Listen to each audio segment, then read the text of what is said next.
Hearthstone is experiencing some nerfs tomorrow, but I believe I know exactly how these cards are going to be changed.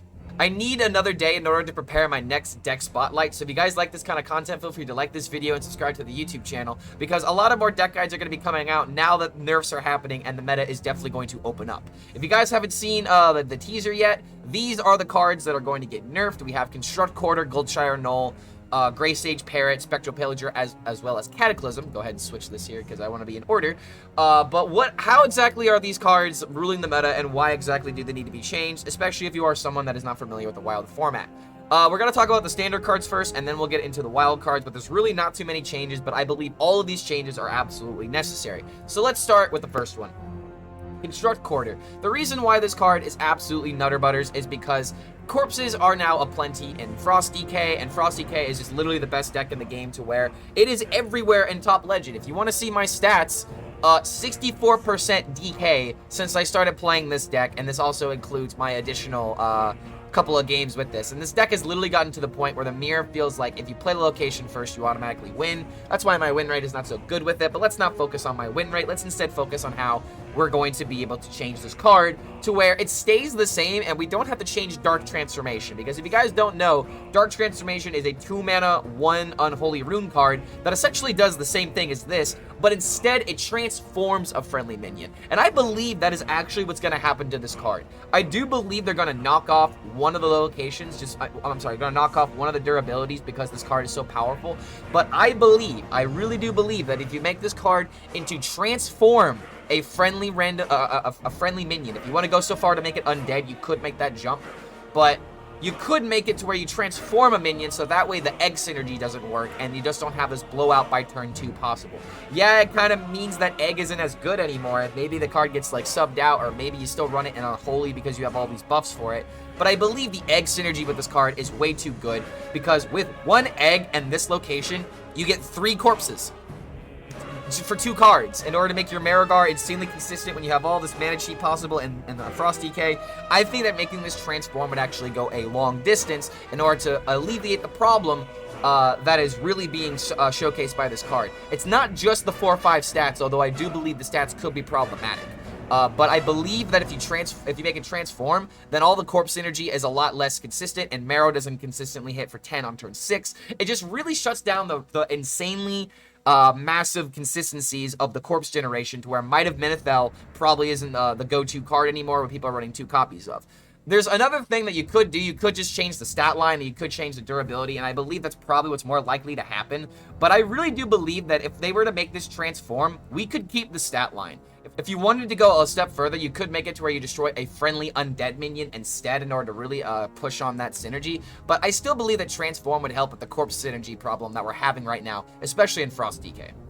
The next card is Goldshire Gnoll, and there's really not a lot of ways that this card can get nerfed. Although, what I imagine is going to happen is actually this card not going to 11 mana. That is what everyone is saying, that if we make Goldshire Gnoll into an 11 mana card, then, you know, you're gonna stop all of these insane synergies that Shaman has, with being able to evolve it into a different 10-drop. I thought that was literally the whole reason why they created Evolve Shaman to be the way that it is, with no 11-drop in Standard. So I imagine this card isn't going to 11 mana. I actually believe this card is going to 12 mana. Why do I believe it's going to 12 mana? Because why would it make sense for us to have a 10 mana card and evolve it into a 5/4 with Rush? You almost never want to evolve your 10 drops in that case. So like, I really don't believe that Goldshire Gnoll is going to 11. I think it's going to 12. And it really doesn't nerf how this card is seeing play in a lot of like hand decks. A lot of times you can play this for like 1 mana in Warlock. Suddenly Phylactery Warlock doesn't have its best removal tool in order to clear the board unless you get rod discounts. This card, when you have a full hand, if you make it 12 mana, suddenly it's 3 mana, and it feels a little bit bad in that regard. Versus if you have it at 11 mana, it's available for 2. But the evolved synergies just don't make sense, in my opinion, if we're gonna run Goldshire Gnoll as an 11 card, even though it might be on its way out in rotation. This might be one of those cards that gets changed for the time being and then reverted when the rotation happens. But for right now, this card definitely needs to get hit, because Evolve Shaman is winning games by turn 2. Although, if this card goes to 12, it disrupts the evolve synergy a little bit more, to where you can still evolve 10 drops into 10s, versus like if you have a Thaddeus that you want to evolve in order to, you know, keep its health, to keep its HP healthy and whatnot. then you don't have to worry about making it into a 5/4. So I'm not really sure about Goldshire Gnoll going to 11 because it would literally, I shouldn't say kill, but it would really limit what Evolve can do in a format to where it's been the best that it's ever been, and I don't think people want the archetype to die down. They just want to make sure they don't die on turn 2. Grey Sage Parrot, I believe, is a really easy fix. This card just needs to recast a spell that costs 6 or more, and I think the reason why they made it 5 or more is because when this card came out, there were a lot of spells in that set that were actually set around 5 mana. I actually can't think of any of them because literally 0 of them have seen play, I believe. I think the only one that I can really think of is... oh god, Scroll of Wonders is a wild card. I don't know what 5-drop people are playing with this outside of the Time Warp quest. The Time Warp quest needs to be nerfed to some capacity, and I believe this doesn't go far enough. In terms of wild nerfs, I really want to see the Mage quest go to... instead of playing 8 random cards that were added into your hand, it's 8 mage spells. I'm sorry. Instead of adding 8 spells into your hand from outside of your deck, you actually have them be mage spells. So that way coins don't synergize super well with this. You don't want coins to be the reason why why quest mage is super consistent. And I believe that is just like one thing that just goes way too far, way too much. But if this nerf does make a difference, maybe you could argue that would slow down the quest mage way too much. And Blizzard clearly wants quest mage to be a thing because it is one of the most popular archetypes, at least in history, from what I can remember. Like, remember Exodia Mage with Sorcerer's Apprentices and Infinite Fireballs? Like, that is a staple in Hearthstone history, and I don't believe they want to completely make that archetype unplayable for a lot of people. So if you make this into 6 or more, it solves that problem. It still works in standard for the time that it's there, and I don't really think people are playing this in wild outside of how it works in the quest. So I would really like to see something done with this to where just at 6 or more. I don't think this card needs to be bumped up mana-wise. When it was 8 mana, it was very hard to see play. 6 mana feels like a good spot, so if you just make it to where it recasts 6 or more, I think the card is in a good position. Spectral Pillager is a card that has been absolutely ruining your wild experience if you are a top legend player, or if you are a new player that happens to queue into this deck and you die by turn 3. It is the definition of uninteractive gameplay, to where this card definitely needs to get nerfed because of its synergies with Shark and Scab's Cutter Butter. But how exactly to nerf this card? I think you just make it 8.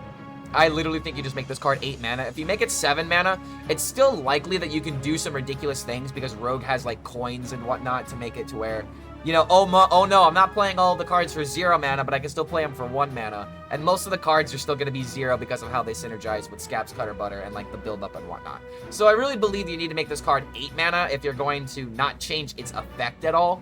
I don't know if changing the effect is absolutely necessary, but with how many 0-cost cards Rogue has nowadays, it may get to that point where they have to change the ability if this continues to be a problem after they nerf it the first time. So I really think that one thing to consider is how exactly this is going to open the meta. If this slows the deck down enough at 8 mana, then good. You don't need to make any other changes. But combos killing you by turn 3, turn 4 for over 30, 40 damage should not exist in Hearthstone to any capacity. I don't care how unlikely it is to happen unless it's like the Omega God tier nuts with random cards added to it. I think that this card needs to be nerfed to 8 mana in order to safely assure that nothing bad is going to happen with Rogue after we already nerfed it. If you want to make, like, Edwin Rogue still good, you at least have the possibility of dying to Brawl. This needs a way to make sure that you just don't die immediately. And the last card that's getting nerfed is Cataclysm, because this card block has absolutely taken the meta by storm. Even after Tome Tampering was already banned, it doesn't matter. That the deck is still good because the discard synergies are all just way too good. The thing that really drives me up the wall about discard is that throughout all of Hearthstone's history, discard, when it was first introduced, was absolute garbage. It was 0 tier in the tier that it saw 0 play.